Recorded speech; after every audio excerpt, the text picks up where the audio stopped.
Welcome everyone, FTSvideos.com, J Marks here, Certified Health and Exercise Specialist.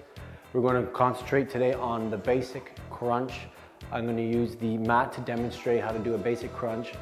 Different variations I'm going to have with your feet flat, shelf position, and also on a higher level with your legs, what we call the up position for your upper abs.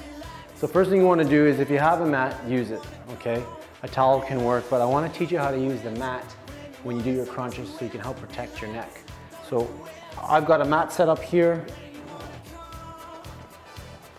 where when I slide back, I want my head just below the mat, okay? And I'm going to teach you two ways how to do this first off. One with the mat and one with your hands. I like using the mat so you can learn how not to get your neck into play. And all I do here is I grab with 2 fingers on each hand, the top of the mat, okay, rest my head, and I'm able to drive up, down slow. So I'll concentrate on how to do the up part first before I explain where I want your feet and back to be. So I've got my head on the mat, I'm resting it lightly, I'm trying to concentrate on coming up with my abs first, and the mat's protecting my neck. It's almost like those ab rollers that they used to sell. Okay, but here you can get a nice contour with your head and neck. I keep my elbows tight, and now I'm going to go into the safety form, okay?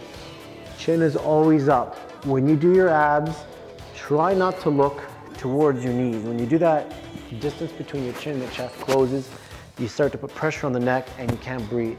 So even when you do it with your hands, same thing. You want to make sure chin is up, chest is out, okay? And abs, I think, are probably the most commonly misdone exercise.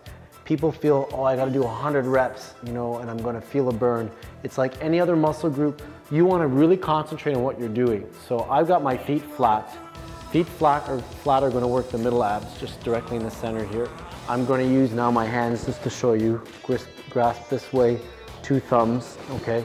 If you don't wanna use the mat or you don't have a mat. And as I'm lifting up, I'm pushing my lower back into the mat, holding for a second, and releasing down nice and slow.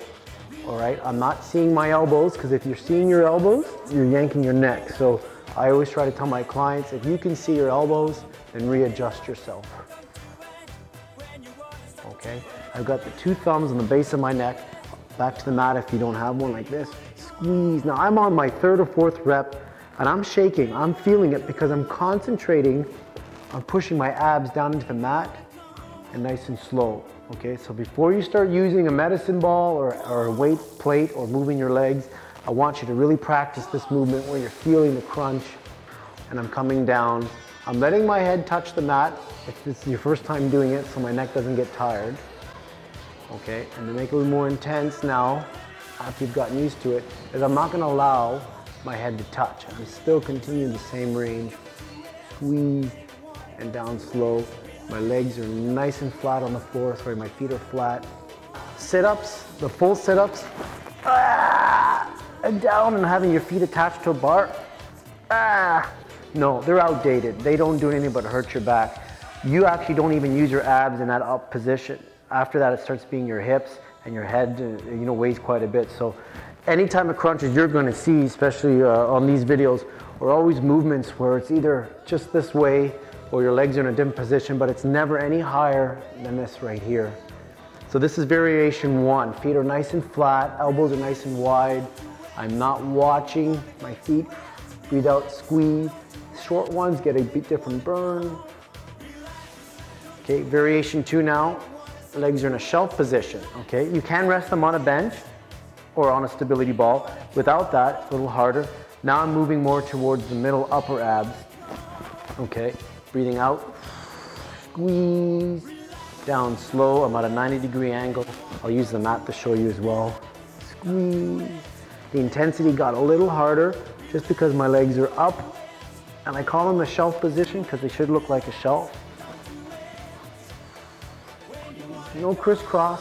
This is your first time learning how to do a crunch, or you've just been doing it for a while and haven't been doing it right. Let's do it this way first. Third variation now will be with your legs up, straight up, Okay, you could cross them if you wish, but try to make sure that your legs don't fall as you're doing this. Keep them up. And now the crunch is going to feel more towards the up abs.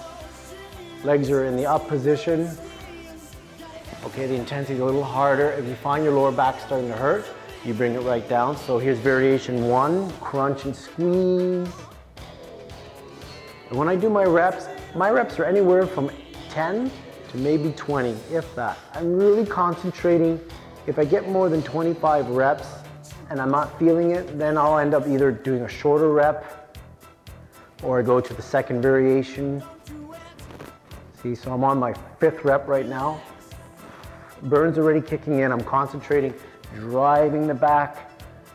Okay, these are other ways of doing it with your hands here, but I want you just to keep your hands here. Now that burn's really kicking in, legs are up, and I'm going to come up and then maybe shorten the range. And I'm really just relaxing that head right on my hands. And then one leg down at a time. Okay, and that's your basic crunch. 3 variations for now. We've got the feet flat, middle abs, middle to upper, and more upper. We'll see you next time.